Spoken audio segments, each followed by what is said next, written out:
오늘 5분 정도 늦었습니다. 스트리밍이라고 하죠. 라이브 송출하는 게 문제가 좀 생겼는데 여러분 양해해 주시고요. 많은 분들 들어와 계신데 보통 방송에는 사전에 10분 정도 어저께 하이라이트를 보내드리는데 오늘 못 보내드렸습니다. 대신 저희들이 앞으로 1시간 동안 죽기 살기로 달려가면서 가장 빠르게 취재한 내용 여러분들과 함께 공유하겠습니다. 오늘 대한민국을 빛낼 정치평론가 세 분 모셨는데요. 고발사주 조성은 작가 어서 오십시오. 네, 안녕하세요. 조성원입니다. 좋습니다. 요즘 욕 많이 먹고 있는데 오늘 제가 대신 불편함을 정리 좀 했습니다. 장용진 TV의 장용진 대표 어서 오십시오. 네, 안녕하십니까. 그리고 이제 본인의 텔레비전 장용진 TV를 이제 복원했다고 하니까 이제 채널이 두 개 생겼습니다. 럽보닷컴과 장용진. 야, 이러면은 진짜 좋아지는데 재산이 두 개로 일단 늘었는데 하여튼 축하드리고요. 욕을 먹지만 더 당당하게 나간다. 그래서 결과는 잘 모르겠습니다. 민주당 김지호 대변인 어서 오십시오. 반갑습니다. 월요일 출연 이후로 봉변을 당했습니다. 복면을 당했습니까? 네, 힘들었습니다. 배가 부르죠. 부릅니다. 왜냐면 욕도요 배에 들어와요. 그런데 욕만 욕은 배가 불러가지고요. 살이 안 빠져. 그래도 인지도도 좀 높아진 것 같습니다. 그렇습니까? 그렇습니다. 제대로 논쟁했는데 사실 욕했던 사람은 사과하고 빠져버렸고 정상적으로 논평한 분이 오히려 딱 지목이 돼가지고 공개 사과까지 요구를 받았는데 제가 봤을 땐 장용진 우리 전계한 대표님한테 요구해야 되는데 힘이 센 분들이니까 요구를 못하고 저한테 욕을 대신한 게 아닌가. 자 잠깐 설명을 드리면 이제 조국 대표가 지금 내란 특별재판부 전담재판부와 관련돼서 위원회 소지가 있다라는 내용을 저희들이 논평을 하면서 뭐 이런저런 의견이 오갔는데 조국 대표님을 굉장히 불편하게 해드렸다. 충분히 이제 일리 있는 반박을 하셨고 그 과정에서 우리 김민주 부대변인이 나왔고 장용진 대표 그리고 김지호 대변인 이렇게 있었는데 뭐 이걸 많이 먹고 있어서 공당으로부터 공식 사과라는 요청까지 받았는데 하여튼 잘 마무리는 돼가고 있어 다행입니다. 네, 뭐 마무리된 건 없습니다. 저는 조국 혁신당에 오늘 취재를 해보니까요. 충분히 이제 민주당과 협의해서 네. 범여권 단일안을 만들어내겠다. 라면서 이제 세부적으로 논의를 잘 하고 있고요. 원내대표 간에 뭔가 이제 좀 국민들에게 오해를 받지 않고 위원회의 소지가 없는 이런 쪽을 적극적으로 추진하고 있다라는 얘기를 하고 있었습니다. 저도 이제 좀 끝까지 문제 제기를 하려다가 네. 정부 여당이고 예. 우리가 그리고 조국 혁신당하고도 협의할 게 많은데 예. 우리가 좀 제가 쓴 글은 좀 내렸으면 좋겠다. 당에서 그렇게 권고를 하더라고요. 그래서 제가 그 순간에 그럼 내가 그냥 이걸 버티고 그냥 뭐 어떻게 할까 하다가 또 나 때문에 지금 정청래 대표 지금 안 그래도 막 힘들고 그리고 박수현 수석 대변인이 정말 사람 따뜻하게 잘해줘요. 네. 나중에 스픽스 한번 모셨으면 좋겠는데 근데 또 제가 뭐 또 조직의 일원인데 어떻게 또 개인 플레이 하겠습니까? 좀 억울한 바는 있지만 그냥 넘어갔습니다. 그 박수현 수석 대변인은 워낙 뭐 체급이 큰 정치인이어서 저희들이 모신다고 오실지 줄은 모르겠는데 예. 어찌됐든 뭐 이런저런 논란이 있지만 결국 비온 뒤에 땅이 더 굳는다라는 것처럼 조국 혁신당과 민주당 협의 잘하고 있다라는 얘기 드리고요. 오늘 뭐 방송 시작할 때 뭐 좋은 소식 하나 드릴까요? 새 소식을 드릴까요? 일단 오늘 뭐 전재수 장관 이야기도 깊이 있게 하고 통일교 쪽도 제가 오늘 취재를 좀 더 한 내용이 있어서 우리 장 기자님이 취재한 것, 조성은 작가도 취재한 것 여러 가지가 이제 여러분들께 공유될 텐데요. 약간 기쁜 소식 또는 잘하고 있는 소식 팁 하나 드리면 요즘요 이재명 대통령과 정청래 대표 간에 매우 긴밀하게 소통이 이루어지고 있다. 요 정도면 좀 부족하죠. 추상적이죠. 네. 매일 아침에 통화할지도 모른다. 그 정도로 모닝 주요한 현안에 대해서 대통령실과 지금 당 대표실이 긴밀하게 협조 체제를 가지고 있다. 그래서 오늘 제가 들었던 이야기는 바깥에서 뭔가 문제가 있는 것 아니냐라고 하는 것은 열의 아홉은 거짓 뉴스다. 이렇게 하면서 이제 직접 이렇게 대통령실에 계신 인사들이 그런 이야기를 지금 그래도 기자들한테 많이 하고 있는 거 아닌가요? 기자들은 이렇게 얘기를 하고 있습니까? 기자들이 원활한 소통 이야기는 하고 있고 바깥에서는 여전히 의심을 하고 있는데 제가 오늘 말씀드리는 건 실제 대통령과 당 대표가 하루가 멀다 하고 주요 현안에 대해서 논의를 하고 있다. 라고 하는 것은 확인은 되지 않지만 제가 이 정도 이야기를 하면 어느 정도 긴밀하게 네. 공조 체제가 유지되고 있느냐라고 하는 것에 대한 일종의 이제 뭐 보도입니다. 네. 예. 박수를 좋은 쳐야 소식이네요. 될까요? 박수를 쳐야 될까요? 아니 박수가 아니고 이제 그만큼 지금 네. 이제 복잡한 사안들이 있지만 할 걸 제대로 하는 것이지 어떤 경우에도 뭐 갈등 양상이 있다거나 이런 것은 아니라는 점이 이제 흘러나오는 것은 뭐 중요하다고 생각을 하고요. 이런 말씀 드리니까 우와 저거 정계환 대표님 보고품 미아입니다. 항상 스픽스와 정계환 대표 응원합니다. 라면서 슈퍼챗을 이렇게 보내주셨는데 아 스픽스에 슈퍼챗 들어온 거 매우 오랜만인데 어쨌든 감사의 말씀 드리면서 저희들은 이제 오늘 방송 시작해 보겠습니다. 오전에 미국에서 돌아오자마자 전재수 장관이 사의 표명을 했습니다. 대통령실에서 바로 사의를 수용해서 오후에 사직 처리가 됐습니다. 면직안이 이제 제가 됐다는 것인데 굉장히 빠르게 대응을 하고 있다 이런 느낌이 듭니다. 그러니까 이게 그 정치적으로 더 논란거리가 되는 걸 막겠다라는 의지로 보입니다. 그리고 한편으로는 전재수 장관이 이 논란을 정면 돌파할 수 있을 거라고 보는 그런 믿음도 조금 있는 것 같아요. 그리고 당이라든지 이런 정치권 안팎에서 이게 선거에 미치는 영향을 최소화해야 된다는 그런 요구도 있었던 걸로 알고 있습니다. 그런 점에서 이게 여러 가지 복합적으로 이렇게 해서 빨리 결론이 난 걸로 보입니다. 근데 전재수 장관 본인은 지금 매우 억울해하고 한편으로는 되게 분노해하고 있는. 예. 그래서 제가 전재수 장관하고 이제 그 같은 고등학교가 선후배지간이죠. 고등학교는 아니고요. 고등학교가 선후배 같은 고등학교는 아닌데 예, 같은 해 고등학교를 다녔고요. 그 무렵에 전교조 사태가 있어가지고 같이 데모하다가 아 그러면은 거기가 부산 구덕동 아닌가요? 예, 저 구덕고등학교 전재수 장관이 구덕고등학교 나왔고요. 예. 저는 동네 쪽에 있는 학교를 나왔고 동네 무슨 고등학교 나왔어요? 충렬고등학교라고요. 충렬고등학교. 예. 안락내거리 근처. 예, 그렇습니다. 예. 그렇게 되는. 근데 것이고. 그 당시에 이제 그 전교조 사건과 관련해 가지고 고등학생들이 이렇게 함께 힘을 모아 가지고 이제 좀 대처하자 그런 해서 모임이 조직체가 있었어요. 근데 그때 같이 활동을 했던 그래서 알고 있는.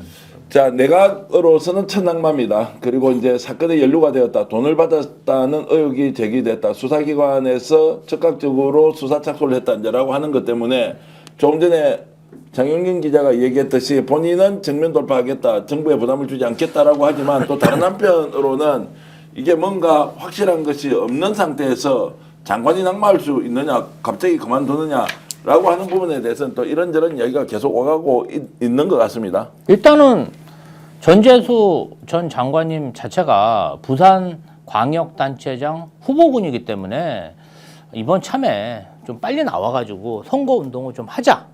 뭐 부산 선거에 좀 집중하자 이럴 가능성도 있고 윤용호 본부장이 이야기한 그런 뇌물과 선물 정황이 다른 사람보다는 구체적인 그런 진술이 좀 나왔어요. 그러다 보니까 이런 것들에 대해서 자꾸 진실 공방이 나오고 그리고 뭐 돈과 시계 이런 것들은 계좌에서 찾은 그런 내역들 그리고 물품을 구매한 증자들이 나올 수뿐이 없기 때문에 그 사이에 사실은 이런 것들의 진실 공방 부담일 수 있어서 빨리 정리하고 본인의 어떤 수사에 대비하기 위해서 한 게 아닌가 이런 생각이 들고요. 전재수 장관의 그런 판단이 저는 민주당에도 좋고 본인한테도 좋고 그리고 행정부한테도 좋다고 생각합니다. 왜냐하면은 빨리 터는 것도 굉장히 중요하죠.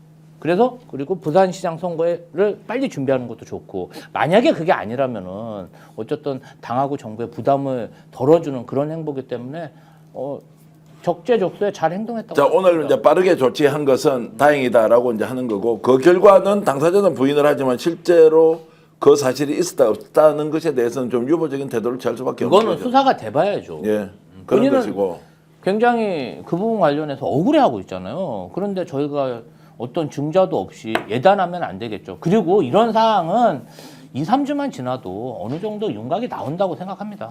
자, 그래서 이제 큰 판에서 정치적 승부수를 던졌다. 혹시 부산시장 선거에 출마할 수도 있다. 오히려 미리 사퇴를 한 뒤에 오히려 출마를 위해서 좀 적극적으로 나설 수도 있다라고 하는데 감각적으로는 어때요? 이게 지금 이 사건 자체가 호락호락해 보이지 않는데. 저는 호락호락해 보입니다. 그래요? 왜냐하면은 제가 뭐 직접 알진 않지만 이제 전재수 장관의 어떤 그런 성향을 이제 간접적으로는 잘 많이 듣고는 있지만 그 전재수 장관이 오늘도 어떤 식으로 얘기하냐면 뭐 시계와 얼마 금품이 같다라고 했는데 30살 이후로는 그 시계 찬 적이 없다라고 얘기를 했어요. 그런 답변을 주시면서 근데 전재수 장관께서 이제 전 장관이죠. 전재수 의원께서 이제 만약에 뭐 이게 뭐 잘 대응을 해서 부산시장으로 가겠다라는 어떤 그런 전략적인 생각을 해서 지금 사퇴한 것 같진 않고 진짜 억울하셔가지고 뭐 명예훼손이든 적극적으로 수사에 대응하겠다. 그리고 오히려 반대로 그런 허위 사실 유포를 했던 그런 부분에선 적극적으로 대응하겠다라는 것이 첫 번째고 만약에 이제 정치적 상황들이 이게 뭐 한두 달 안에 굉장히 빠르게 급변해서 정말 전재수 장관이 정말 그 오만 그 정치인들에게 다 금품을 살포했던 그 통일교 손에서도 깨끗한 사람이다라는 것이 이제 극적으로 밝혀지면은 그때는 오히려 반전의 효과가 있지 않을까. 근데 그것을 이미 기대를 하고 지금 이렇게 던졌다라고 자, 생각하지 그래서 이제 않습니다. 이 질문을 좀 네. 드려볼게요. 그러면 전재수 장관이 어떤 경우에도 통일교 행사에 참석하지 않았다라는 것도 이제 입증이 좀 돼야 되는데 통일교 행사에 참여한 게 나왔고 두 번째 이걸 보도한 언론의 보도 행태가 문제가 아니라 네. 윤용호가 저걸 가지고 새빨간 거짓말을 하면서 아예 정치인 한 사람을 정책 살인을 하는 행위잖아요. 그러면 그 윤용호를 무고든 뭐든 적극적으로 법적 조치를 해야 하는데 그것도 지금 하지 않고 정보를 종합해보고 판단하고 다음에 한 번 더 기자들에게 이야기를 하겠다라고 하는 부분은 제가 이제 역대 이런 일이 벌어졌을 때 보이는 일반적인 정치인의 행태와 좀 다르다는 거예요. 이거는 이제 전재수 의원의 스타일일 수도 있는데 이게 좀 미심쩍어서 빨리 꼬리 자르기를 하고 정리정돈으로 간 것 아니냐라는 제가 이제 생각이 들기도 하는데요. 그러니까 일단 윤용호 씨가 자기 입으로 한 말은 하나도 없어요. 다 제3자가 얘기했죠. 그리고 그 제3자의 대체를 보면 검찰입니다. 제가 볼 때는 이게 사실 검찰발 기사라고 보는 게 맞을 것 같아요. 그러니까 그러니까 김건희 특검에서 나온 얘기긴 한데 실제로 이 김건희 특검의 수사 보고서가 유출이 된 거거든요. 그러니까 유출된 건 누가 한 거냐? 제가 보기엔 검찰, 특히 파견된 검사들이 한 걸로 보여지거든요. 근데 아시다시피 김건희 특검에 파견됐던 검사들 집단 항명했던 바로 그 검사들이에요. 그리고 최근에 그 검사들 일부가 그 검찰로 돌아갔습니다. 이 과정에서 이 문제가 생겼을 거로 저는 보여집니다. 그다음에 그러니까 윤용호의 입으로는 한마디도 한 적이 없는 거예요. 아직 현재로서는. 그러니까 지금도 보면은 그 특검 수사 보고서 안에 그런 내용이 있다고 하나 특검 수사 보고서 공개된 바도 없고 그리고 특검 수사 보고서에서 윤용호가 뭐라고 진술했는지 진술 내용도 명확하지 않습니다. 마치 뭐가 보이느냐면 대장동 사건 때 보면은 아니 뭐 정영학 녹취록 안에 그분 나온다며. 근데 안 나왔잖아요. 어르신들한테 돈 드려야 된다. 근데 어르신들이 아니라 위례신도시였지 않습니까? 이런 상황을 보면은 지금 있는 내용 가지고는 확실치가 않다. 제가 볼 때는 오히려 검찰의 공장의 냄새가 좀 살살 난다. 저는 오히려 조작 냄새가 더 많이 난다고 봅니다. 제가 특히 또 뭘 짚고 싶으냐면 자 통일교가 전재수 장관한테 돈을 준 이유는 한일 해저터널과 관련해서 돈을 줬다. 이런 식으로 지금 나오고 있더라고요. 근데 한일 해저터널은 부산도 그렇고 민주당도 그렇고 단 한 번도 우호적이었던 적이 없어요. 특히 부산 지역의 민주당 정치인들은 한일 해저터널에 아주 극단적으로 반대를 합니다. 왜? 노무현 대통령 때부터 한일 해저터널은 부산을 망치는 거라고 이미 결론이 나 있는 상태였어요. 그리고 2018년 당시 부산시장이 민주당의 오거돈 시장이었거든요. 그 오거돈 시장이 뭘 했느냐? 한일 해저터널은 더 이상 추진 안한다라고 분명히 손을 그어버렸어요. 그래서 추진을 중단했습니다. 근데 그때 맞춰가지고 전재수한테 돈을 줬다? 근데 그것도 어마어마한 돈이 아니라 기껏해야 3천만 원?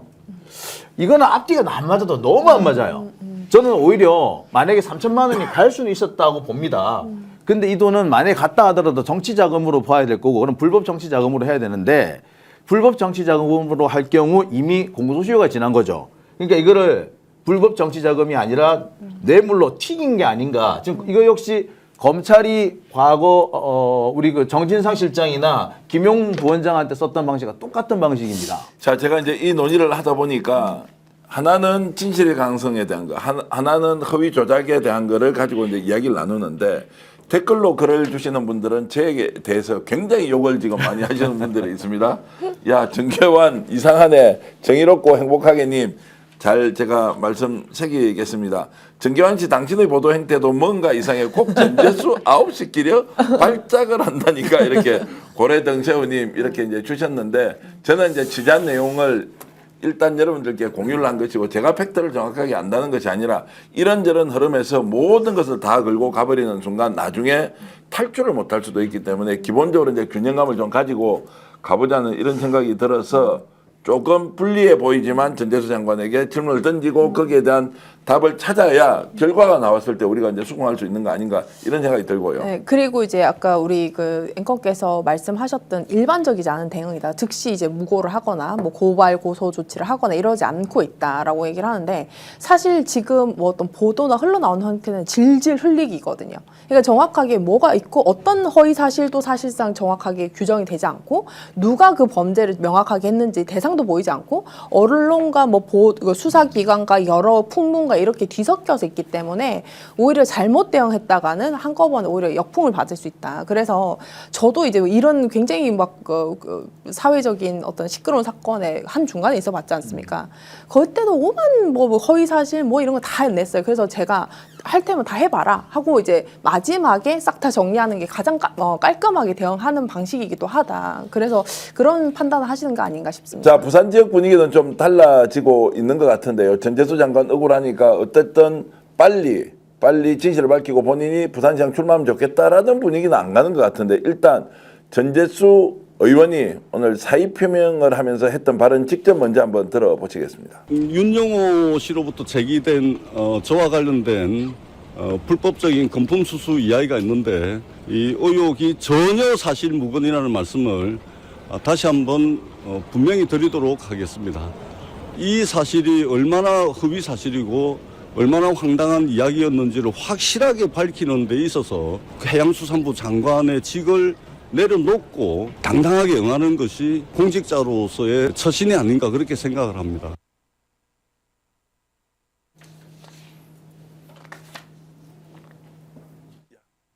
그래서 참 당당하다. 저런 결과가 반드시 이제 생기길 진심으로 바란다는 생각이 하나 들었고요. 또 제가 원래 의심병 환자지 않습니까? 와, 너무 세게 걸었다. 저렇게 걸었으면 나중에 이제 빈틈이 없어야 하는데 어떨까라는 이제 생각이 동시에 들어서 의심하는 것은 이제 기자들이 원래 이제 직업적 뭐 속성으로 좀 이해를 하시고요. 저렇게 당당하게 얘기를 이제 하고 있습니다. 그런데 부산 지역으로 가보니까 부산에서는 벌써 후임 부산시장, 후임이 또 아니죠. 이제 해수부 장관을 누가 할 것이냐. 두 번째는 부산시장 출마자를 좀 찾아야 하는 거 아니냐라는 이야기가 이제 벌써 나오고 있는데 일단 김기호 대변인 뭐 정치 현장에 오래 계셨으니까 저 정도 상황이면 본인의 결백이 입증되면 부산시장 출마해도 무방하다라고 보십니까? 아니면 이것은 일단 출마에서는 멀어져서 다음 기회를 노리고 국회의원직을 계속 수행하는 것이 맞다라고 보십니까? 출마에서 멀어졌다는 것은 네.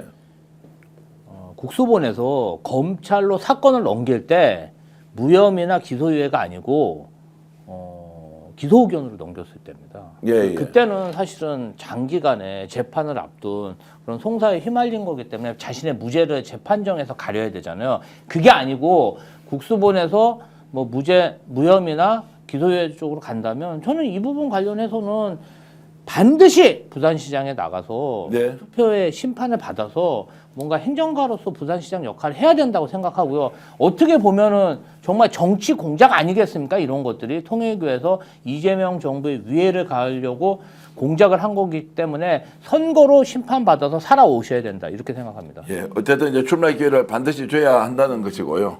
뭐 이의가 없다고 이제 생각을 하고 그런데 이제 부산에서 지금 나오는 이야기는 차기 해양수산부 장관으로 변성환 전 경제부 시장이죠. 지금 지역위원장을 맡고 있고 아마 행정관료 출신인데 갑자기 우리 방송에 한 번씩 나오던 최인호 전 의원도 지금 이름이 거론되고 있어서 이게 노컷 뉴스에 보도가 되고 있던데요. 이제 당사자들은 절대 그런 일이 없다. 무슨 이야기냐. 부산시당 위원장을 하고 있는 분도 절대로 내가 그렇게 할 리가 없다. 왜 이러느냐. 일단 전재수 장관이 어떤 식으로든 본인이 결백을 주장하기 때문에 그쪽으로 모두 초점을 맞춰서 제발 기자들이 앞서 나가지 마라 이제 이런 이야기를 하는 걸 직접 제가 들었고요.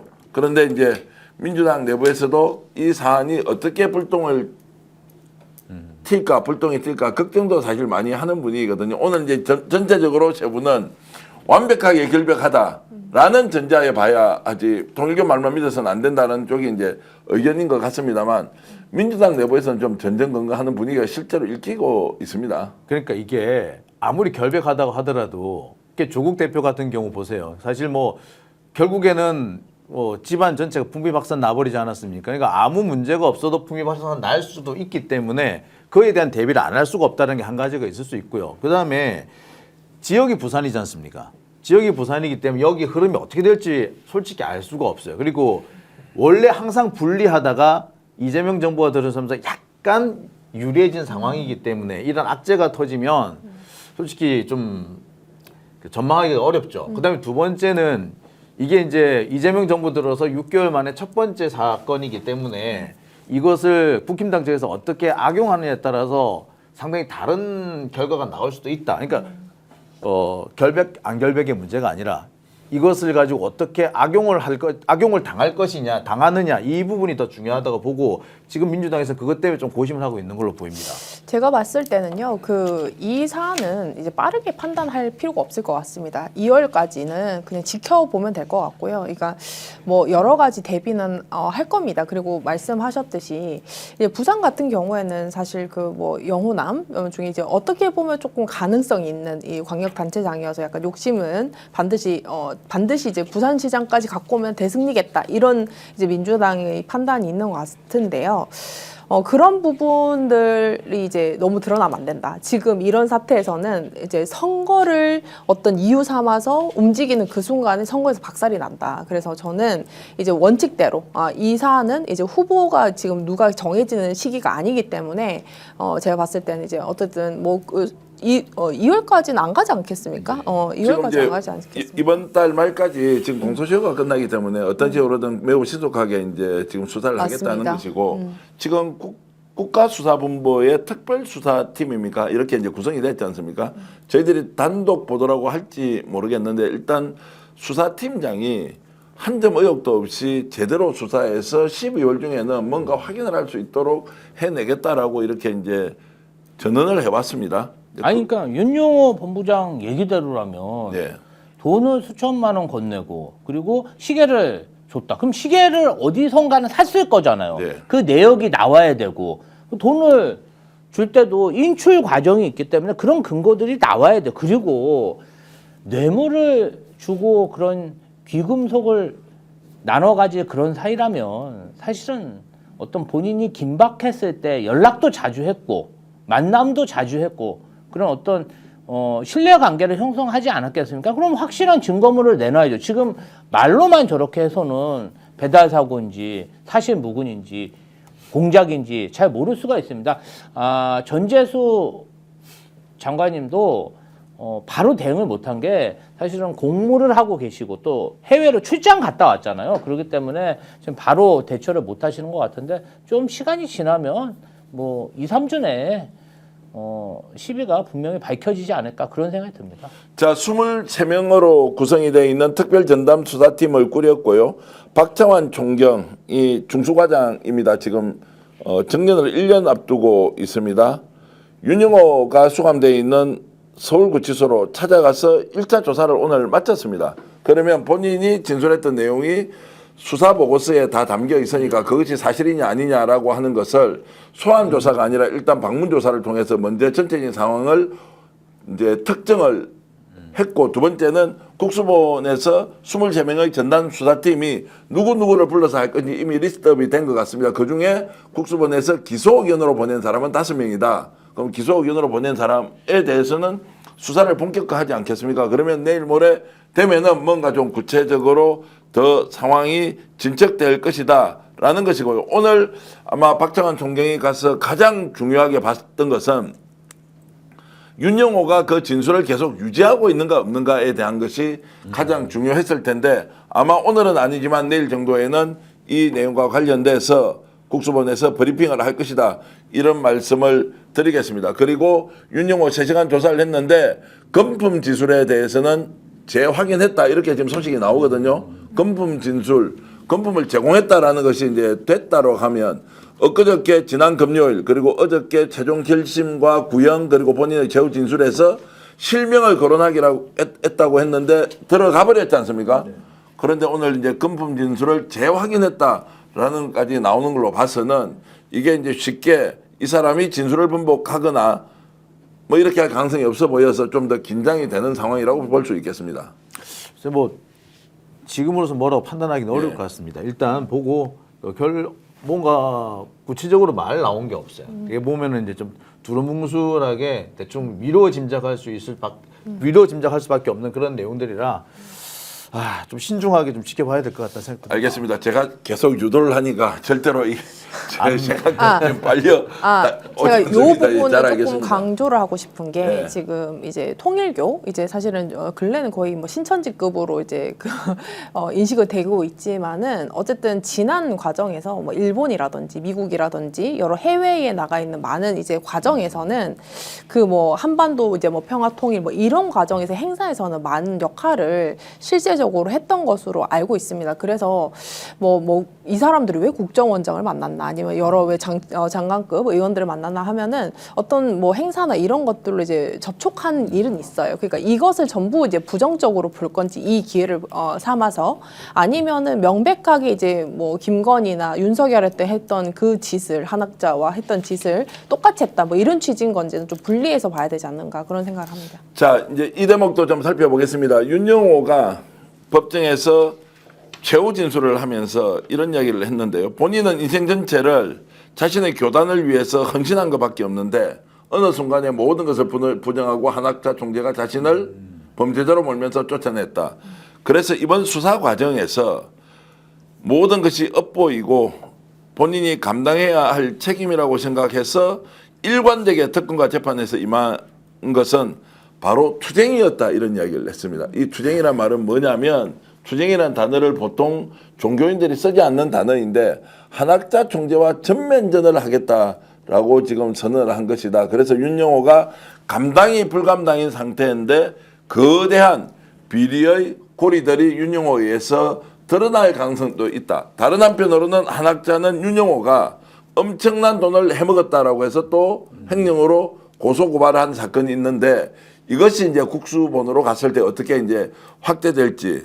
그래서 저희들이 단독으로 취재한 내용 하나 말씀드리면 통일교의 공익재단이 효정글로벌재단인데 자산 규모가요 1조 원이라고 합니다. 사실상 통일교를 지배하고 있는 공익재단 법인인데 이곳이 지난 20년 또는 최대 25년 동안 단 한 번도 세무회계와 관련돼서 국가기관으로부터 점검을 받은 적이 없다. 쉽게 하면 세무조사를 받은 적도 없고 아무것도 없이 완전히 취해법권 지역으로 놀고 있어서 여기에 대한 압수수색과 국세청의 세무조사가 지금 준비되고 있다 또는 실제 실행 단계에 있다라는 것을 제가 통일교 내부로부터 이제 들었습니다.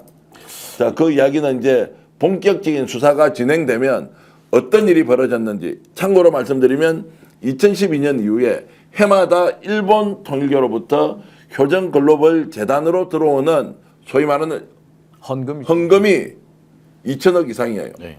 2007년도 같은 경우는 무려 7천억 원 정도가 들어왔다는 얘기가 있습니다.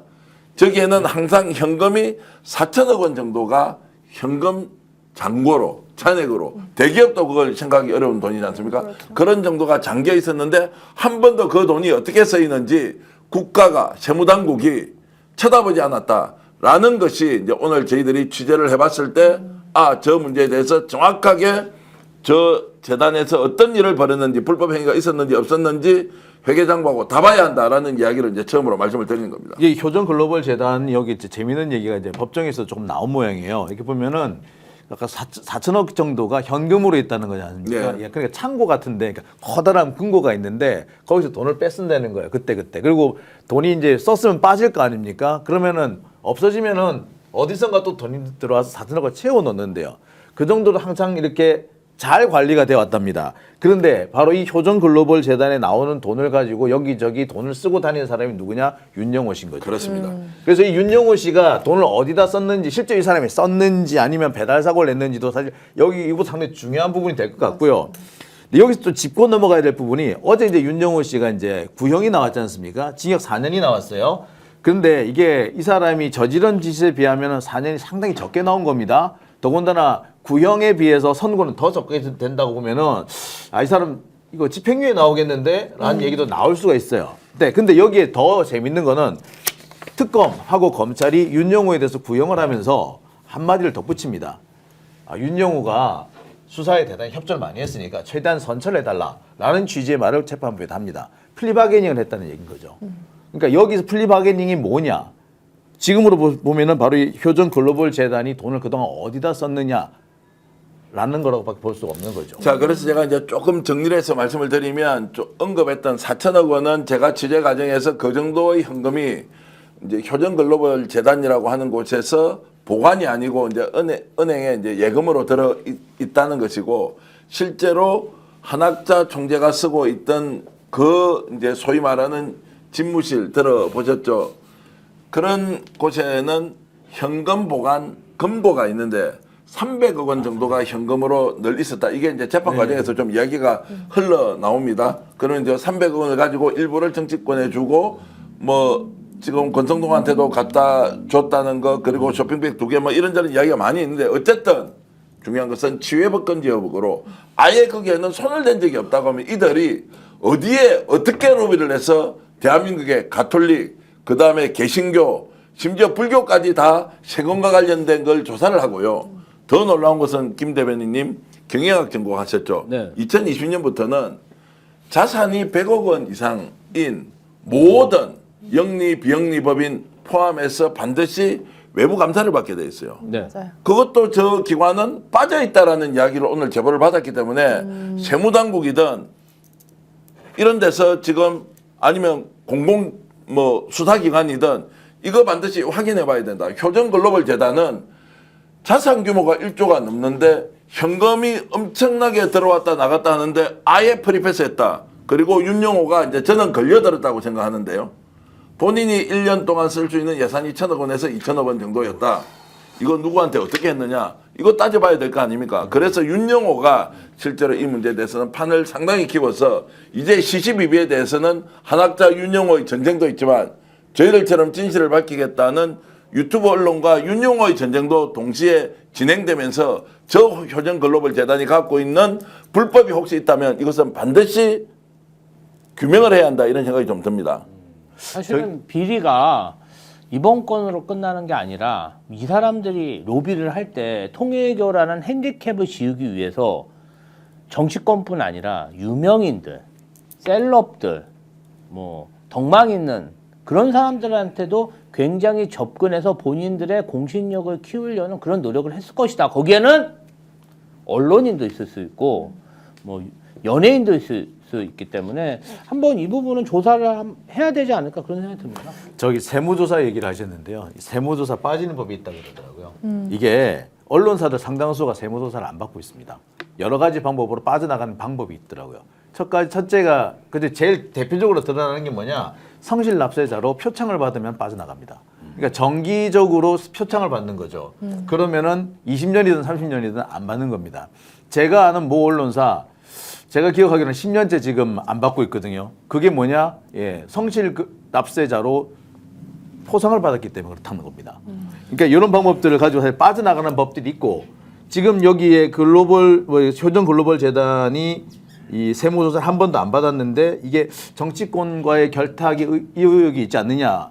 근데 거기까지 안 올라갔을 수도 있습니다. 자, 그래서 이제 그 문제는 예외 조항이 항상 존재하고 있기 때문에 거기에 이제 이 재단을 아마 등록시키는 방식으로 빠져나갔을 건데, 바깥에 나가서 통일교 일을 하고 있는 법무법인, 세무법인, 회계법인 다 포함해서 어느 정도 이제 자금력으로 그 재단이 유지 운영되는지는 뭐 제가 확인할 길이 없는데, 그만큼 중대한 비리가 내부에 숨어 있을 수 있다는 것이고, 수십 년 동안 저 정도 됐으면 제대로 돼 있겠습니까? 반드시 저는 밝혀야 한다. 그러면 밝히는 것이 부담스러우면 효정글로벌재단 한학자 총재가 지금 누가 실제로 있습니까? 정원주 실장으로 들어보셨죠? 네. 그 사람이 나와서 국민들 앞에 있는 그대로 충분하게 소명하고 해명할 길도 있다. 윤영호는 진실을 다 알고 있을 것이다.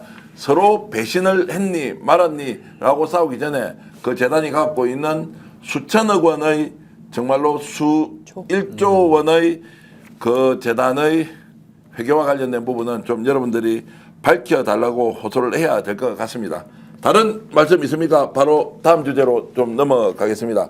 문영배 전 헌법재판소장 직무대행이 오늘 드디어 언론에 얼굴을 보였는데요. 바로 직위원재판부에 대해서 이런 말을 했습니다. 직접 한번 들어보겠습니다. 비상계엄이 12월 3일 선포된 지 1년이 지났는데도 내란 사건 단 한 사건도 선고되지 않았다는 것은 문제가 있다고 생각합니다. 더더욱 구속 기간을 날로 계산해 온 확고한 관행이 있음에도 불구하고 시간으로 계산했고 그 변경을 내란 우두머리 사건에서 적용했다는 것은 국민의 불신을 자초했다고 생각합니다. 제가 법원 행정처가 개최한 사법제도 공청회였습니다. 매우 공적 성격이 강하지 않습니까? 문영배 전 재판소장이 저 정도 강한 발언을 했다는 것은 좀 놀랍기도 한데. 아니 근데 대한민국 일반 국민들이 다 저렇게 생각하잖아요. 예. 너무 답답해하고 그래서 내란 전담 재판부를 해야 된다 강력하게 요구했고 그 민의를 받아서 민주당이 추진하고 있는 거 아니겠습니까? 이 모든 사항은요 조희대 사법부가 올 5월에 이재명 대선 후보에 대한 파기환송심에서 유죄를 해서 이 사항이 사법부에 대한 신뢰가 땅에 떨어졌고 이후에 직위원재판부가 내란 수계를 구속 취소로 풀어주고 그리고 이 재판 과정을 보면서 얼마나 분통이 많이 터집니까? 이 사람들이 그래도 수사받을 때는 반성하는 빛이 보였는데 요새 뭐 노상원 전 정보사령관 같은 경우 그게 태도가 그게 뭡니까? 그 윤석열부터 시작해가지고 전부 다 오만불손하게 이 계엄에 대해서 사죄도 하지 않고 정말 내란에 대해서 합리화하는 그런 발언만 하고 있잖아요. 이 모든 게 조희대 사법부가 부른 사법 불신에서 일어났다. 문영배 재판관도 그걸 지적하는 거 아니겠어요? 자, 그래서 이제 저 정도 나왔으면 법원행정처의 일종의 사법제도 공청회에서 저 말이 나왔다고 하면 사법부가 알아서 지금 전담재판부 그냥 구성하면 맞아요. 내란특별재판부를 만들 필요가 없잖아요. 맞습니다. 왜 이걸 하지 않고 계속 내란특별재판부 만들어봐라. 그러면 바로 위헌자 심판 청구하고 거기에 대해서 제청을 하겠다. 이런 식으로 오히려 꼼수를 지금 기대하는 것처럼 보인단 말이죠. 이거 지금 이제 사법부한테 기회가 간 거 아닌가요?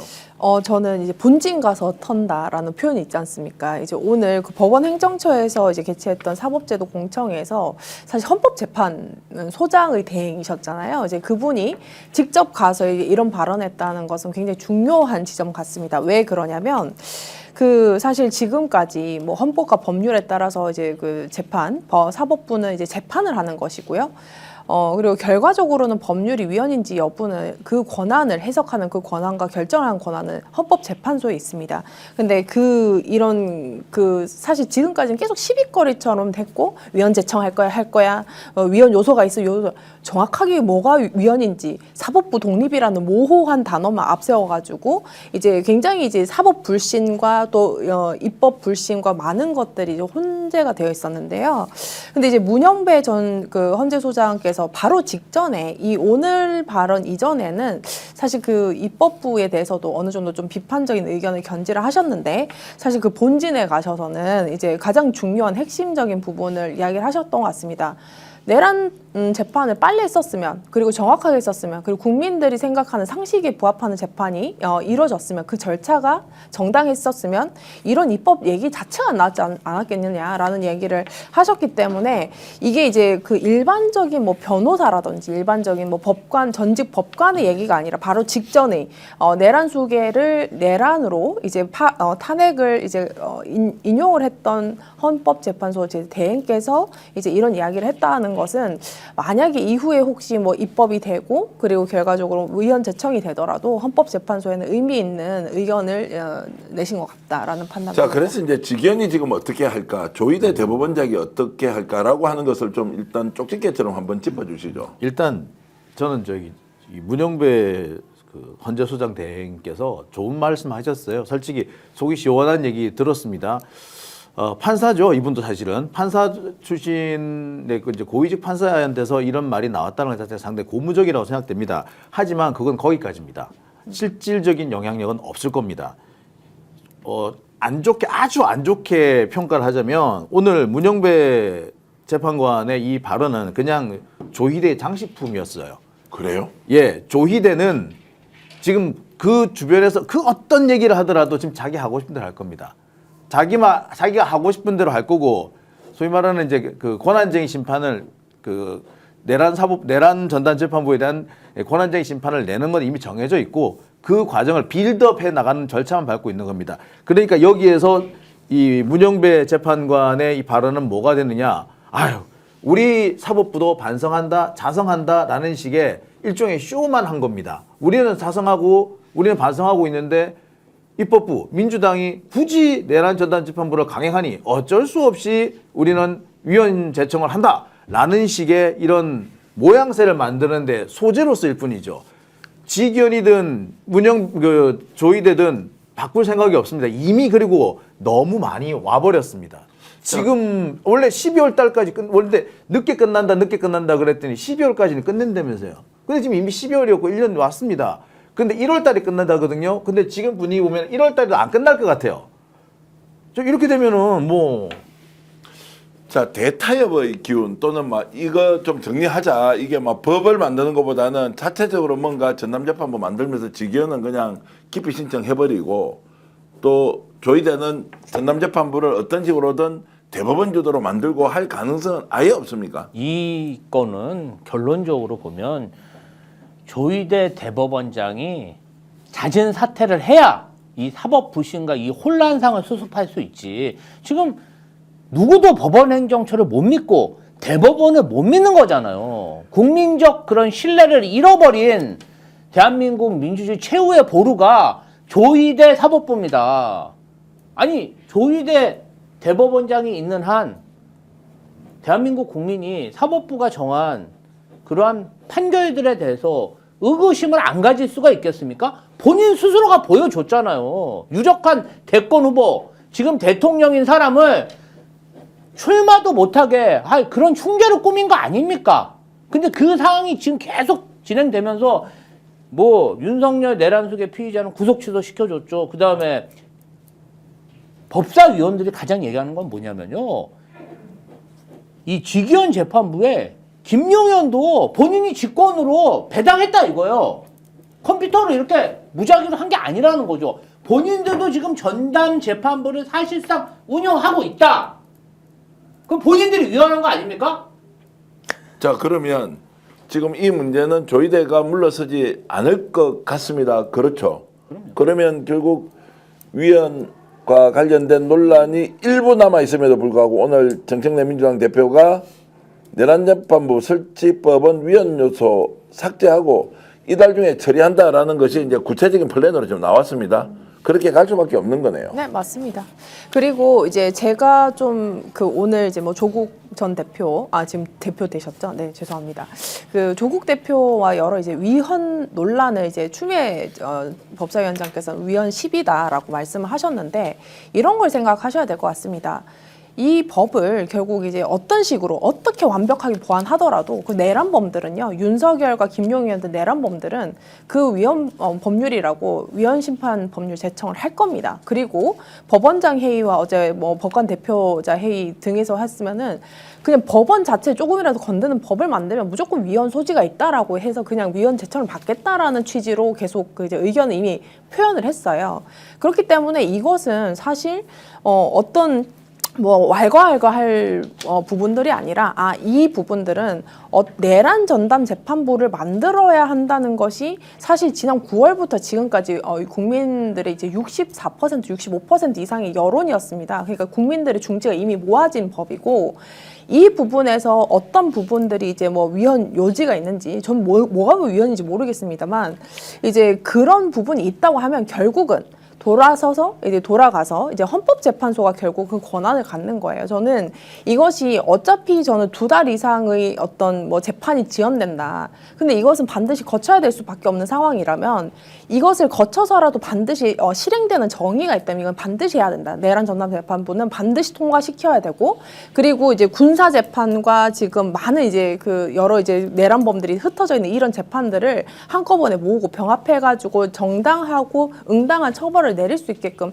해야지 그 이후에 그 국민들이 그 재판에 대해서 이제 신뢰를 하지 않겠습니까? 그 말씀은 이제 일시적으로 윤석열이 구속 상태에서 풀려나더라도 위헌 심판 제청이 헌법재판소에 의해서 이루어져야 한다는 견해로 들리기도 하는데 저는 근데 구속 취소가 구속이 풀려나지 않을 겁니다. 왜냐면은 그 기간 만료될 때쯤에 이적죄로 다시 추가 이제 구속 신청을 한다고 했거든요. 자, 특검이. 지금 이제 12월 23일 날 네. 윤석열이 지금 현재 상태로 가면 1월 18일이 구속 기간 만료거든요. 네. 23일 날 지금 추가 기소된 내용에 대해서 직위원 재판부가 영장을 발부할 것인지 말 것인지가 12월 23일 날 결정이 됩니다. 그래서 아마 민주당도 12월 23일 날 윤석열이 일단 구속 기간이 6개월 동안 추가 연장이 되면 1월 18일 날 풀려날 가능성이 없지 않습니까? 그때까지는 좀 지켜보는 거 아닌가라는 생각이 좀 드는데요. 맞습니까? 그런 걱정을 해야 되는 게 저희도 참 안타깝긴 한데. 저한테 갑자기 욕하는 사람이 우라가 치밀어가지고. 예. 네. 이 직위원 재판부가 너무나 비상식적으로 재판 소송지를 하기 때문에 이거 진짜 저 진짜 걱정도 되고 네. 뭐 풀려날 가능성이 없다. 이렇게 예측하기는 좀 어려운 그러면 것 같아요. 하루라도 빨리 뭐 위헌 심판 제청까지 간다라고 생각하고 밀고 그 재판부에서 야 이거는 뭐 위헌 소지가 없다라고 또 위헌 법률 심판에 대해서 정리를 하고 뭐 여러 가지 방법이 있는데 이제 이것을 하면 안 된다는 게 이제 조국 대표가 지금 위헌 소지를 없애자라고 그것도 일리 있는 얘기예요. 예. 왜냐하면은 그러면 1심을 다시 해야 되잖아요. 1심은 그럴 이제 지나고 필요 이제 2심부터 한다라고 하는 것은 이제 지금 또 뭐 법안을 좀 수정하는 것은 실제로 이제 본회의장에서 처리되기 직전에 상임위 통과된 법안이 수정되는 경우 많지 않습니까? 뭐 그런 이제 과정들을 거치면 되는데 어쨌든 좀 혼란스러워서 이거 정리정돈이 돼야 할 것 같습니다. 그리고 제가 조금 정보로서 알려드리면은 지금 이제 이적죄로 기소됐던 재판부는 다른 재판부입니다. 네. 이제 직위원 재판부가 아니라 이제 이정엽 재판부기 때문에 여기에서도 사실 구속 구속 신청을 할 수가 있어요. 그래서 그 저번에 이제 제가 11월 달로 기억을 하는데 이제 내란 특검이 이제 만약에 이제 구속 기간 만료가 될 때쯤에는 이적죄로 재구속 신청을 하겠다라고 해서 사실상 이제 풀려나는 걱정 때문에 이런 내란 재판부가 뭐 가야 되니 말아야 되니 시비를 붙을 시기가 아닌 것 같습니다. 저는 이미 6월 달에 이 중지를 모아서 9월 달쯤에는 시행을 했었어야 됐고 그랬다면 사실 그 지금은 위헌 제청을 하든 말았든 벌써 헌법재판소가 결정 내렸을 겁니다. 그래서 오히려 지연된 게 직위원 때문에 지연된 것이 가장 이제 나쁜 것이고 제가 봤을 때는 이제 윤석열이 풀려날 일은 없다. 다른 재판부에서라도 이제 추가로 이제 구속이 될 것이다.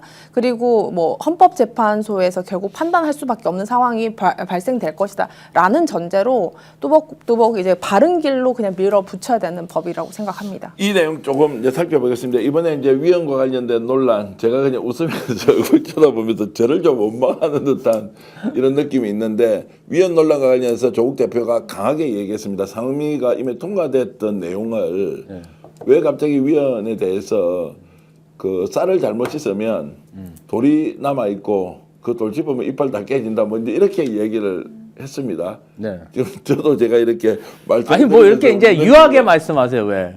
그때 강력하게 제가 비판을 했죠. 예. 근데 이제 김지호 대변인이 이것 때문에 조국혁신당으로부터 엄청난 공격을 지금 받았다는 거예요. 아니 이제 견딜만 합니까? 아니 그거는 뭐 제가 정치인이니까 견딜만 한데 아니 저는 특별한 얘기를 안 했고 특별한 얘기는 김민주 부대변인이랑 장영진 내가 기자랑 했어요, 내가. 정계한 대표님이 세게 했지. 저는 사실은 그때 미온적으로 얘기해서 정계한 대표님 굉장히 답답해했어요. 아니 왜 그런 식으로 왜 이제 와서 발을 빼시려고? 미온적으로 얘기하냐? 아니 사실 그렇잖아요. 아니, 조국 대표가 왜 그런 말을 했을 것 같냐? 뭐 법학자니까 뭐 그런 소신이 있지 않겠습니까? 그랬더니 정기환 대표님이 아니 그런 얘기 하지 말고 어떤 거 가냐고 해서 아 그러면 그분들 생각이 아니라 제 생각에는 아무래도 지지율도 좀 조정세가 있으니 차별화를 하려 그런 게 아니냐. 그래서 차별화를 한 정당이 또 하나 있었다. 정의당이라고. 그래서 정의당이 차별화한 그런 만행들을 설명을 하고 끊었는데 그 중간중간에 김민주 선임 부대변인이 이렇게 튀어나와서 얘기하시고 또 정의당 얘기하니까 또 여기서 또 장영진 기자님 얘기하시고 그런 거잖아요. 제가 이제 이렇게 웃으면서 말씀드리니까 여러 가지 이제 불편했던 점이 있으신 부분에 대해서는 제가 정말로 사과를 드립니다라고 했는데 이제 전계환의 유도신문 때문에 김지호 대변인은 어쩔 수 없이 발언을 할 수밖에 없다. 아니, 저는- 이렇게 해서 저한테 다 덮어씌워 주세요. 저는 제가 아니 책임질 테니까. 저는 그 정도는 아유, 왜- 논평할 수 있다고 생각해요. 조국 대표가 우리 당 대표도 아니잖아요. 저는 그게 좀 불쾌했어요. 조국 대표 과거 민주당의 혁신위원으로 있었고 민주당에 많은 기여를 하셨고 그다음에 도와주신 것도 잘 알고 있어요. 근데 제가 조국 혁신당 대변인입니까? 아니잖아요. 자신들이 주장하는 것에 대해서 타당 대변인이 비판한다고 해서 그것을 막 사과해라? 그리고 제가 하지도 않은 말을 모욕했다느니 제가 안 한 말을 가지고 왜 사과를 하냐 이거예요. 제대로 방송도 보지도 않고 논평 내고 사과하라고 문자 폭탄 한 거 아닙니까? 그래서 저도 좀 세게 메시지를 냈어요. 뭐가 그렇게 조국 대표님 제대로 긁히셨길래 저한테 요구하시냐. 제가 한 말 중에 어떤 문제가 있는지 이야기해달라. 못하잖아요. 야 오늘 좀 풀어가자니까 갑자기 지금 불을 다시. 아니 그거는 잘못된 거죠. 저도 이제 항의 전화는 아니고 서로 이제 대화를 하면서 혹시 불편했던 점이 있었다면 제가 사과를 드립니다라고 했는데 어쨌든 저는 김지호 대변인의 말씀에 충분히 공감하고 동의하는 바가 있고요. 다만 우당이라고 하니까 정말로 범여권이라고 합니까? 이제 이런 데서 이런 위헌과 관련된 부분 단도직입적으로 질문 하나만 드리면 왜 상임위 과정에서 그럼 이 문제를 좀 지적을 해서 수정 보완을 좀 하지 이런 생각이 좀 드는 거예요. 저는 근데 조금 할 말을 하고 싶은 게 예. 저는 어제의 메시지보다 사실 오늘의 메시지가 더 나빴다고 봐요. 조국 대표님. 그러니까 전 조국 대표님 제 책에 막 추천사도 써주셔가지고 감사한 부분도 있고 늘 이제 막 또 조국 혁신당 빠냐 뭐 이런 소리를 막 방송에서 들을 정도로 막 그러는데 저는 이번에 저는 개인적으로 그런 생각을 합니다. 범진보에서 위헌 시비 유연 요소가 있다라는 얘기가 거의 안 나왔었어요. 뭐 제도적인 보완을 해야 된다라는 얘기가 나왔지. 근데 그것을 마치 민주당이 진행하고 있던 그리고 사실 뭐 법사위에서는 박은정 의원도 얼마나 맹활약을 하고 있습니까? 그런 어떤 우리가 모든 중지를 모아서 내란 전단 재판부법을 이제 가고 있는데 이거 위헌 요소가 있다라고 얘기를 하면서 뭐 먹다가 이 빠진다 뭐 이런 얘기를 하셨어요. 근데 그것은 결국은 내란범들이 원하는 그 지연 효과를 결과적으로 동일하게 발생시키는 거 아닌가. 그래서 저도 굉장히 좀 비판적인 생각이 있었거든요. 근데 그것에 대해서 이제 저는 이제 한 발자국 떨어져서 저는 그 방송을 다 봤습니다만 이제 그렇게 이제 과격하게 조금 대응하는 것이 좀 이해는 안 갔고 전 이해는 안 갔고 하나 더 덧붙이면 오늘인가 어제 나와서 우당이다. 그리고 이거 뭐 조국 혁신당 내지는 조국 대표가 막지 않았으면 100% 위헌 제청을 갈 것을 막아줬다라고 얘기를 하는데 저는 이거 뭘로 만들어도 위헌 제청을 할 거예요. 막지 않았습니다. 그러니까 저는 이런 과정 안에서 왜 범진보가 국민들 뜻이 중지가 모아졌는 이런 부분에서 왜 이렇게 갈등 요소로 이렇게 갈까? 저는 이게 사실 물밑에서 충분히 얘기할 수 있는데 그렇게 얘기하는 것에 대해서는 참 이해가 안 가고 저는 지금 우당이기 때문에 내가 지적해줘서 이게 잘 간 거야 라고 얘기를 하기에는 사실 그렇게 시간적인 거나 상황이 녹록지 않다. 저 같은 경우는 개인적으로 내란특별재판부 프로그램 진행하는 입장에서는 이거는 6월 달에 마무리가 됐어야 됐고 9월 달에 이미 심판이 그 절차로 진행됐어야 됐어요. 저도 이제 법을 공부를 했지만 만약에 위헌 요소가 됐다고 한다면 2심에서 진행되는 것이 오히려 더 위헌 요소가 있을 수도 있습니다. 왜? 1심에서는 정상 재판부에 갔다가 2심에서만 항소심부터만 별개 재판으로 간다 그러면은 이게 더 위헌 요소가 있다라고 주장할 수도 있어요. 저는 오히려 다소의 지연이 있더라도 1심부터 그냥 전체 병합해가지고 가는 것이 맞다. 그리고 뭐 단독부에서 합의부로 이제 재판이 중간에 변경되는 경우도 있어요. 처음부터 재판하지 않습니다. 무조건 다 처음부터 가는 게 아니에요. 그리고 위헌 심판 제청도 전부 다 무효로 만드는 법이 아니에요. 그러니까 이런 굉장히 그 법 일반적인 상식이라고 하기엔 좀 법 전문적인 이런 내용들을 왜 얘기를 하지 않고 내가 뭐 이렇게 얘기했을 때 이빨이 빠지고 막 이런 얘기를 하는지, 그리고 이것을 우당이라고 얘기를 하면서까지 이렇게 시비를 붙이는지는 저는 사실 좀 이해가 안 간다. 저는 좀 덧붙이는 말씀이 있는데요. 네. 내란 전담 재판부는 국민적 염원이에요. 그러니까요. 민주당, 조국혁신당, 민주진보 진영 지지자들이 끊임없이 이 부분과 관련해서 왜 내란 전담 재판부 진행하지 않냐, 그런 요구를 하고 있었어요. 그럼 민주당이 그런 요구를 받아서 진행을 한 거잖아요. 그렇죠. 그러면 조국혁신당은 그것을 추진할 의무가 없습니까? 거기도 발의하면 돼요. 그렇잖아요. 그러면 발의를 해서 이런 법안 저런 법안 비교해가지고 이것은 좀 수정해야겠다. 이것은 좀 합쳐서 하자. 이렇게 해갖고 상임위에서 협의를 하면 되잖아요. 사실 이미 가만히 협의가 계시다가 민주당이 법안을 추진했는데 아이고 그것은 위헌이네. 그러면 봐봐. 저도 우리가 그거는 좀 아니- 국민의힘, 검찰, 조희대 사법부 이런 사람들이 내란범들. 그거 위헌이다. 그럼 우리가 예상을 했죠. 내 그럴 줄 알았다. 그런데 조국혁신당이 이것은 위헌적이다 얘기하니까 다들 놀란 거 아닙니까? 왜 내란 전담 재판부를 같이 추진해야 할 우당이라고 하는 조국혁신당이 본인들이 법안을 내든지, 그렇잖아요. 오늘 박근태 의원이 공식적으로 얘기해서 법사에 조국혁신당이 민주당의 발목을 잡았다. 제가 얘기한 게 아니라 뭐 저 같은 원외 대변인이 그런 얘기를 하면 또 공문 보내고 항의할 수 있기 때문에 제가 분명히 인용했습니다. 박준땡 민주당 의원이 조국혁신당이 민주당 발목을 잡았다 표현했어요. 그런 표현을 듣지 않으려면 미리 법안 내고 이 부분 관련해서 열의를 다해서 논의했어야 되는 거 아닙니까? 저한테 꾸짖으니까 제가 뭐 논의를 열심히 모니터 하도록, 뚫고 나오겠어요. 대화를 열심히 하도록 제가 네. 중간에서 이제 역할을 하겠습니다. 일단 요 내용은 요까지만 하고요. 오늘 노상원 재판과 관련돼서 희한한 일이 벌어졌는데, 여러분이 이제 지금 질문지에 나와 있는 것은 이제 박선원 의원이 지금 고문과 관련된 이런저런 것들을 실제로 실행할 자료를 내부에서 확보했다.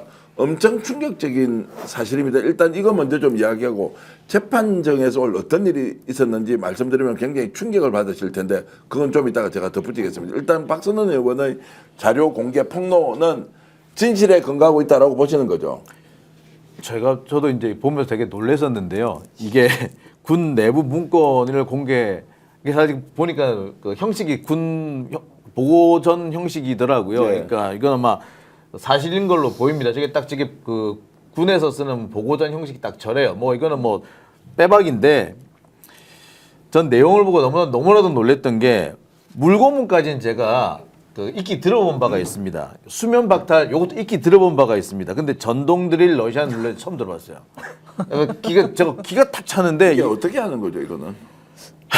전동 드릴? 막 전동 드릴을 돌리는 거 아니에요. 네. 그걸 가지고 러시안 룰렛처럼 해서 막 뚫는 건가? 사람을 진짜 그러면은 그렇게 고문할 때 살점을 파고 들어가도록 뭘 하는 것을 걸리면 죽는다, 뭐 다리에 이런 못 건가요? 박는다는 뭐 건가? 이게 러시안 룰렛이 이제 돌아가면서 이렇게 하나 찍히면은 그 사람한테 그러니까 10명씩 앉혀놓고 돌아가면 네. 딱 걸리면 전동으로 뭘 고문을 한다. 이게 지금 말이에요. 글쎄, 이건 이건- 진짜 살인마들이 하더라도 이게 이거는 낫지도 안 했던 짓이라 예. 제가 듣고 내가 이런 얘기를 들어본 게 없어요. 이건 어디서 들었냐면 그 소위 말하는 그 컬트 영화라고 하잖아요. 그런 영화에서 제가 본 기억이 있어요. 고어물 뭐 이런 네, 거. 그렇죠. 그런 영화에서나 그 아주 그 잔혹하고. 끔찍한 그런 장면에서 등장하는 건데, 이거를 군의 내부 문건에서 나왔다는 게 저 어처구니가 없습니다. 그리고 뭐 각종 마약류 약품을 이용해 가지고 자백을 유도한다.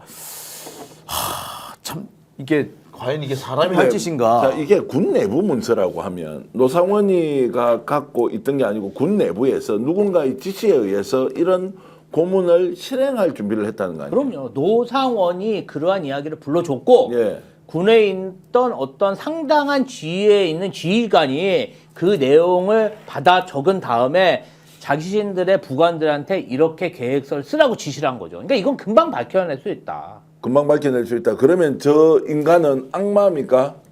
악마입니까? 우리 조성은 작가. 네. 저 정도를 기억하고 저 얼굴 한번 보십시오. 그냥 얼굴은 인상은 과학입니까?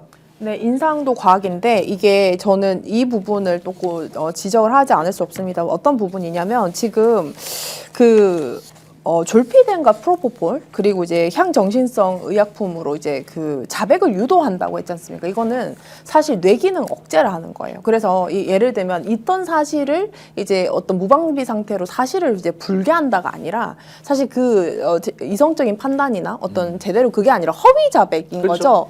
그러니까 허위 자백을 유도하는 것을 향정신성, 그러니까 마약류 그걸 이제 강제로 투약을 시켜서 이제 허위 자백까지 이제 받아내겠다라는 이런 취지의 내용들입니다. 그러니까 악마잖아요. 이게 인간으로서 할 수 없고 법과 제도로서 존재하지 않는. 좀 사이코패스 검사를 받아야 그렇죠. 되는 것 같습니다. 이 사람은 그러니까 그 진실을 뭔가 밝히고 싶은 게 아니라 자신들이 원하는 답을 얻어내야 되고 그 답을 가지고 뭐 공작을 해서 그 공작을 통해서 자신의 정권을 창출하겠다.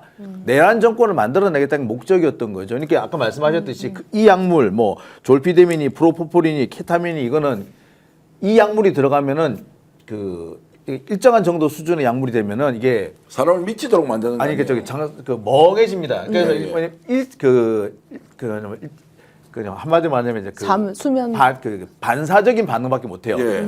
했냐라고 물으면 그냥 네 이렇게밖에 대답을 못 하는 게 만드는 거예요. 그러니까 이거는 말 그대로 조작을 하겠다는 겁니다. 그리고 이제 제가 또 하나를 더 얘기를 하면 사실 그 정권을 이제 뭐 탈취하고 싶을 수 있죠. 그렇지만 이 어떤 이제 뭐 저도 이제 형사물이나 여러 가지 영화나 이제 저도 이제 뭐 법의학 뭐 여러 가지 뭐 사건들을 이제 뭐 공부하다 보면은 이 그 사람을 죽여야겠다라는 이제 목적이 있어도 사실 그 방법이 잔혹성은 다른 거거든요. 근데 이 사람은 사실 고문이나 이런 것들 일반적으로 할 수 있는, 우리가 아까 뭐 수면 박탈이나 일반적인 상식선에서도 잔혹하다고 생각하는 그런 이제 고문 방식조차도 아닌 새롭고 특별하고 더 특이하고 굉장히 이제 그 잔혹성이 굉장히 사회에서 굉장히 위태롭게 할 사람이다. 이 사람이 군에서 엘리트 군인이 아니었으면은 연쇄살인마 할 연쇄살인마 거의 그 수준이고요. 그리고 하나 더는 이제 이 사람이 이런 것들을 군 내부 문건을 작성을 하더라도 이것은 사실 군 내부 문서로 작성이 될 수 없지 않습니까? 이 문서는 살인을 하겠다. 그리고 이 그 향정신성 그 의약품을 굉장히 도구적으로 군에서 사용을 하겠다라는 이 문건이 작성됐다는 이 자체가 굉장히 사실 이 사안 자체도 굉장히 충격적인 자, 것 그래서 같습니다. 오늘 오후에 네. 이제 노상원 재판이 있었거든요. 네. 서울중앙지법에서 열렸던 그 재판에 노상원은 묵비권 행사를 했습니다. 진술 거부를 했는데 놀라운 장면이 뭐냐면 특검 측에서 묻는 질문에 거부권을 행사한 것이 아니라 김용현 측 변호인이 질문하는 것도 다 진술 거부를 해버렸습니다. 이거 이상하다. 본인의 신경 변화가 온 것 아니냐. 뭔가 새로운 폭로를 한다 혼자 덮어쓰기에는 이게 감당이 불감당인 거 아니냐. 혹시라도 오늘 박선원 의원이 국회에서 폭로했던 저런 내용을 알고 있었다. 이것도 본인이 다 했다. 이 사람이 지금 김용현의 지휘나 지시를 받았다고 단 한 번도 얘기를 한 적이 없습니다. 그러면 신경 변화가 온 것 아니냐. 그리고 김용현 측의 질문에도 답변하지 않았다라는 거고요. 또 놀라운 것은 오늘 재판 과정에서 하나 나온 게 있습니다. 노상원이가 운전하던 자동차에 블랙박스로 추정되는 뭔가 증거가 나왔는데 이것은 어떤 내용인지 재판 과정에서 공개를 하지 않고 헤드셋으로 직접 노상원에게 들려줬다고 합니다. 특검에서 질문을 했는데 아무런 답변을 하지 않았어요. 매우 중요한 증거 자료가 나왔는데 그 헤드셋 안에 있는 이 내용이 무엇이냐라고 했을 때 구체적인 공모의 증거가 나왔거나 또는 국가 안보와 관련된 중대한 내용이 그 헤드셋을 통해서 확인되는 절차를 거쳤는데 노상원이가 아무런 답변을 하지 않습니다. 야, 그래서 이거 지금 수사 다시 처음부터 해야 하는 거 아니냐라는 이야기까지 나오고 있습니다. 그 당시 그때 그 노상원 씨가 헤드셋을 끼고 이렇게 들어요, 이렇게. 그러면서 이게 뭐 맞느냐, 통화한 거 맞죠? 라고 하는데 답을 안 해요. 그러면서 답변 거부한다고 얘기하는데 표정이 미묘하게 차이가 있습니다. 그 전에 답변 거부한 거하고 그때 답변 거부, 그러니까 증거를 딱 들이밀고 답변을 들이밀었는데 답변 거부할 때는요, 표정이 미묘하게 떨려요. 눈빛이라든지 떨립니다. 그러니까 이 사람도 지금 자신이 더 이상 도망갈 수 없다는 걸 아는 것 같아요. 그리고 그러니까 김용현 측 그 질문에도 답을 안 했다는 거는 지금 상태에서는 자기가 뭐라고 말을 하든 다 불리하게 쓰일 거라는 걸 이미 이제 간파를 한 거죠. 자기가 다 뒤집어 쓸 수 있다. 그러면 누가 지시했습니까? 가만히 있는데 노상이가 바깥에서 기획해서 김용현하고 윤석열한테 갖다 준 겁니까?